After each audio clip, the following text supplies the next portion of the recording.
Ok. O que moveu um empresário que tinha uma vida boa, tranquila, ir para o governo? Se governos são necessários e são indispensáveis, que condições damos hoje, o país, o Brasil, dá hoje ao funcionamento do governo?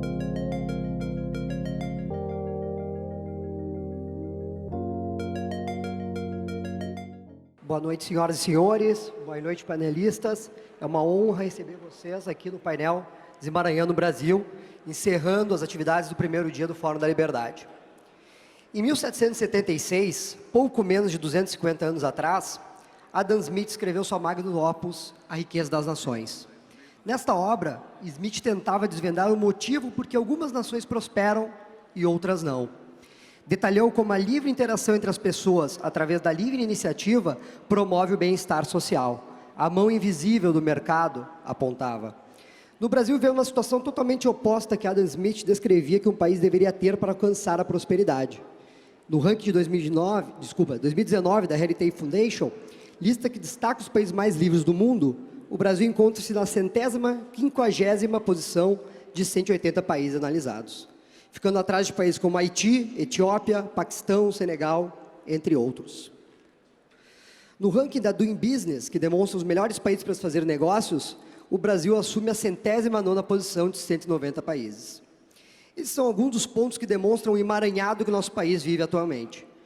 E para tentar entender como soltar essas amarras que asfixiam o nosso país, para iniciar o painel, convido a fazer uso da palavra o CEO global da BRF, Pedro Parente.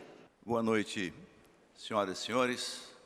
Eu acho que é muito importante a gente entender certas diferenças que acontecem no setor público e no setor privado, e onde se encontra uma parte grande, no meu modo de ver. Eu tenho certeza que o Salim, que vai estar falando para vocês daqui a pouco, está sentindo isso, mas que realmente traz aos executivos do setor público um grande número de problemas. E aqui, quando a gente faz as comparações entre a gestão do setor público e a gestão do setor privado, a gente vê que não é apenas uma questão do setor público deixar o setor privado, o setor produtivo trabalhar, mas se trata também da necessidade de um olhar de mais modernidade, um olhar que eu não tenho a menor dúvida vai contra a cultura prevalecente nos dias de hoje, mas um olhar crítico bastante diferente da visão comum a respeito das condições que se dá hoje ao setor público do Brasil para trabalhar. E aqui vamos, desde logo, deixar claro que a minha visão é simples. Nós precisamos de poder público onde o poder público é necessário, nada além disso. E, a partir desse momento, a questão que se coloca é: se governos são necessários e são indispensáveis, que condições damos hoje, o país, o Brasil, dá hoje ao funcionamento do governo? Porque eu não tenho nenhuma dúvida que todos aqui reconhecem que a carga tributária brasileira já é uma carga muito elevada, mas todo mundo também reconhece que, em troca desta carga muito elevada, serviços que são entregues, ou as obras, enfim, os investimentos, são de baixa qualidade, não são na quantidade necessária, e, portanto, temos aqui claramente uma questão que é fundamental, que é o tema da gestão pública. Porque simplesmente os estímulos existentes são para não fazer. Os estímulos não são para fazer. Eu exemplifico. Executivos no setor público que desejam realmente fazer transformações, agir com antecipação de problemas ou atender problemas da sociedade, como eu mencionei anteriormente, tem toda essa questão dos sistemas de controle, e essa questão do sistema de controle faz com que os executivos do setor público trabalhem com uma grande preocupação com o seu CPF. Essa é uma expressão muito comum no serviço público. Isso pode alcançar o seu CPF. Por quê? Porque se ele não cumpre o processo, ele pode até cumprir o resultado. Ele pode até ter tido a iniciativa de fazer alguma coisa, alcançar o resultado, mas se ele não cumpre, se ele não segue o processo, ele pode ter os seus bens bloqueados e como é muito comum, especialmente para posições mais altas na hierarquia, isso vai para as páginas dos jornais e provoca ou iguala aquele executivo do setor público ao grande número de corruptos que nós tivemos no nosso país. Portanto, fazer no serviço público é uma atividade de alto risco. E não fazer? Bom, não fazer, não acontece nada. Quer dizer, a pessoa continua sendo promovida de 2 em 2 anos ou 3 em 3 anos e vai se aposentar com uma belíssima aposentadoria, como a gente sabe. Então, racionalmente falando, o que é melhor, fazer ou não fazer? E aí nós vamos a um aspecto que é, por que isso é assim no serviço público? Porque faltam coisas que existem no setor privado, que é o fato de que no serviço público tem 2 palavrinhas que, no meu modo de ver, contribuem muito para essa solução ou para essa situação que é extremamente grave, que é a baixíssima eficácia e eficiência do serviço público. E essas 2 palavrinhas são estabilidade e isonomia. Portanto, essa é a reflexão que eu queria trazer no início dessa nossa conversa, que precisamos de um setor público que não seja maior do que precisa ser, mas precisamos também de um setor público que possa entregar, que possa trabalhar e atender às expectativas da sociedade. E esse sistema público, ele precisa ser completamente reformulado. Porque como está, nós vamos ver ainda uma máquina muito cara, extremamente cara e com pouquíssimos resultados. E a questão que se coloca na sequência, mas estaria a sociedade preparada para essa discussão? Muito obrigado.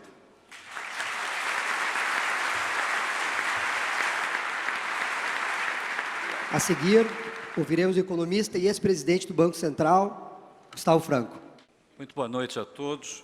Há 2 registros obrigatórios essenciais a fazer num evento como esse, o primeiro dos quais, não posso deixar de lembrar, são os 25 anos do Plano Real. Esse registro dos 25 anos, ele me permite, claro, número 1, comemorar, mas número 2, ficar um pouco perplexo com o fato de que as agendas que foram deflagradas naquele momento, em sequência, a transformação da URV em real, continuam as mesmas. 3, para pensar um pouquinho nas analogias entre aquela experiência e esta de agora, cujos adversários, inclusive, são os mesmos personagens. Vendo o ministro Paulo Guedes, semana passada, ele enfrentou o mesmo Paulo Paim, aqui, filho da terra. Um pouco mais grisalho, assim, mais cheinho, mas o mesmo Paulo Paim. Tem várias outras similaridades entre o que hoje o time econômico está vivendo e aquele time viveu, quiçá os resultados sejam semelhantes também. Enfim, o tempo passou, nós hoje estamos vivendo uma espécie de primavera liberal, um apogeu daquilo que sempre se celebrou e cultivou nesse fórum, e isso vem de muito longe.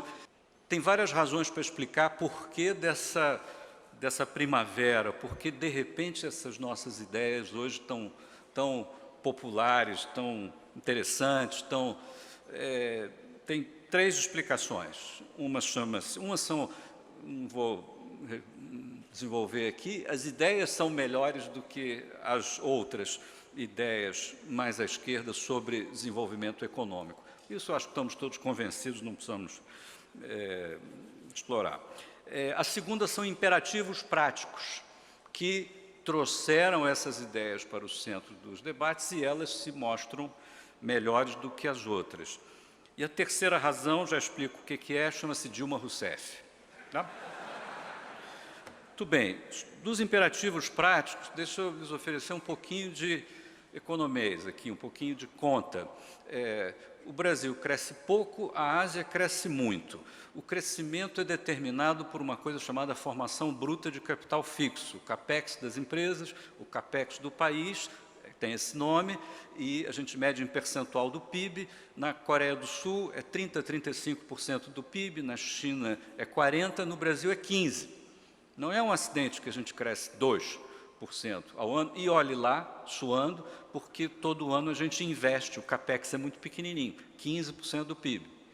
Só que para ir de 15 para 25, tem 10 pontos percentuais do PIB de diferença em dinheiro. O PIB é 6 tri e alguma coisa, estamos falando de 700 bilhões de reais todo ano, é um fluxo. Alguém imagina que vai ter 700 bilhões de reais no orçamento público para fazer investimento? O orçamento público está furado em 130, ok? Arrumar mais 700 não tem a menor chance, ok? Isso é a razão prática pela qual é impossível pensar que o nosso próximo ciclo de desenvolvimento econômico terá lugar baseado no investimento público. É uma demonstração algébrica, ok? Por isso, então, passemos a outro assunto, que é fazer o setor privado conduzir essa transformação. É o setor privado quem faz, quem vai fazer essa transação, se algum dia ela puder ser feita no Brasil. É um imperativo prático de uma economia que funciona de um jeito diferente, com as empresas no centro das ações e não o governo. Acho que nos debates que se seguiram, o fracasso da nova matriz econômica é um elemento da maior importância, seja em Brasília, seja numa comissão do Congresso, seja nas universidades, nos debates nas redes sociais. Hoje é possível olhar para o terraplanismo econômico e dizer isto é uma fraude, isso não tem a menor chance de dar certo. E agora nós temos a evidência empírica. O fracasso da nova matriz, ele é micro por causa da Petrobras, onde é possível ver ali todos os demônios produzidos pela nova matriz. Ele é ético por causa da corrupção, que estamos vendo lá em Curitiba o resultado. E é um fracasso macro, porque ele produziu 2 anos de crescimento negativo do PIB de 3,5% em 2 anos, 7% de perda em 2 anos seguidos. Desses 12 milhões de desempregados, quase todos vêm dessa experiência mal sucedida, heterodoxa de gestão econômica. Um fracasso do qual nós temos que aprender todas as lições e fazer ao contrário. Agora, não vamos nos enganar, o terraplanismo e o charlatanismo econômico não está morto. Ele está num momento de fraqueza, do qual nós temos que tirar vantagem agora. Nós temos uma oportunidade histórica de construir uma economia de mercado de verdade, com tudo que isso acarreta em matéria de prosperidade, de trazer para a realidade sonhos de liberdade, de dar expressão prática à liberdade econômica que nós todos estudamos em eventos como esse há tantos anos. É agora, gente, está nas nossas mãos. Muito obrigado. Então vamos seguir para a última apresentação do secretário especial de Desestatização e Desinvestimento do Governo Federal, Salim Matar. Bem, boa noite a todos, prazer estar com vocês. E vocês me perguntam, ok, o que moveu um empresário que tinha uma vida boa, tranquila, ir para o governo? Indignação com o estado de coisas do que tinha acontecido. Aqueles que me conhecem sabem o tanto que eu fui combativo em relação aos governos anteriores. Então, era chegada a hora que nós tínhamos uma oportunidade para mudar o país. E mudar o país significa que essa seria a nossa última chance, a única oportunidade. E fazendo algumas reflexões, conhecendo o ideário do ministro Guedes, confesso para vocês que eu sou um pouquinho mais à direita dele. Então, conhecendo o ideário dele, a inteligência brilhante, o líder que ele é, eu me rendi e decidi vir para o governo. Porque eu tive uma reflexão que eu jamais me perdoaria. A minha reflexão foi o seguinte: vai haver uma brutal transformação no governo brasileiro. Essa é a nossa oportunidade. os liberais e conservadores vão virar esse transatlântico de rumo. Nós vamos levar esse transatlântico na direção do futuro. Então, eu falei para mim mesmo, existirão os protagonistas e os telespectadores. Eu não conseguirei viver em paz se eu não participar desse grupo. De fato, existem no governo já inúmeras cabeças liberais. De uma certa forma, alguém disse, nós talvez tenhamos sido omissos durante os governos anteriores. Nós como empresários, nós como sociedade, como que nós permitimos que tudo aquilo acontecesse e nós continuamos passivos naquele período? De uma certa forma, houve uma omissão nossa, ou uma conivência, não importa. O fato é que a sociedade brasileira mudou depois das últimas eleições. E essa sociedade hoje, pelo qual nós estamos fazendo um projeto espetacular de abertura de mercado, e cuja reforma da Previdência vai trazer bilhões e bilhões de dólares para o Brasil. Nós somos o país mais ocidental do mundo, o país em desenvolvimento mais ocidentalizado. Isso significa que todos nós seremos mais felizes, que os nossos filhos terão um futuro garantido. E eu estou surpreso da qualidade de servidores públicos com quem eu tenho trabalhado. Estou surpreso dessa qualidade.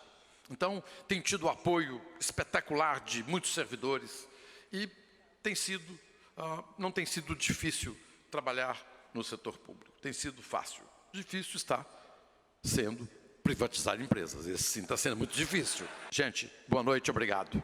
Bom, vamos começar com as perguntas e respostas. Senhor Pedro Parentes, o senhor conduziu a maior recuperação da Petrobras nos últimos anos, né? A gente viu aí o valor de mercado da Petrobras dobrar triplicar, sobre a sua direção. Após esse brilhante trabalho, o senhor acha que é hora do Salim aqui do lado privatizar ela? Eu não tenho a menor dúvida que é do interesse da própria Petrobras que uma parte importante do refino seja desestatizado, ou seja, desinvestido, que era a palavra que a gente utilizava lá. É claro que o assunto em si ele é muito emocional, a discussão sempre se torna emocional, portanto, uma privatização completa da Petrobras, no meu modo de ver, pode, ao contrário, prejudicar o programa de privatização do governo por toda a celeuma e polêmica que criaria. Então, eu acho que a pergunta sobre o que o governo vai fazer, de fato, estaria melhor colocada para o secretário de desestatização aqui presente. Salim, se quiser complementar alguma coisa, fique à vontade, o debate está aberto. Obrigado. O Pedro tem razão. A Petrobras, eu acho que é um ícone no Brasil. E no meu mandato consta o seguinte: permanece BNDES, Banco do Brasil, Caixa e Petrobras. Então, essas quatro são intocáveis. No meu mandato não está incluído a desestatização dessas quatro empresas, mas não está incluído as suas subsidiárias. Então, as subsidiárias deverão ser privatizadas. Salim, até numa revista, agora faz alguns dias, o senhor comentou que se sentia chateado, né? Isso com apenas 100 dias de governo. O senhor acredita que vai realmente conseguir implementar essas privatizações? O número é 100, que eu acredito que até o senhor comentou, ou você pensa daqui a pouco realmente que o trabalho vai ser muito mais árduo? O que você pensou quando disse essa frase para essa revista? O presidente Bolsonaro deseja deixar um legado nos costumes e na economia. Na economia, na hora que ele escolheu o ministro Guedes, com esse tom liberal de desestatizar, tornar o público privado. É isso que nós vamos fazer. E essa é uma das minhas responsabilidades. De tanto repetir isso, parece que as pessoas já começaram a entender, pelo menos na minha secretaria, isso já é voz corrente, de que nós temos que zelar pelo dinheiro do cidadão. E para isso nós precisamos reduzir o tamanho do Estado. A carga tributária brasileira com o déficit público ultrapassa 40%. Isso é impossível, nós não seremos competitivos com a carga tributária desse tamanho. Então, desestatizar é também reduzir o tamanho do Estado para reduzir a carga tributária. Obrigado.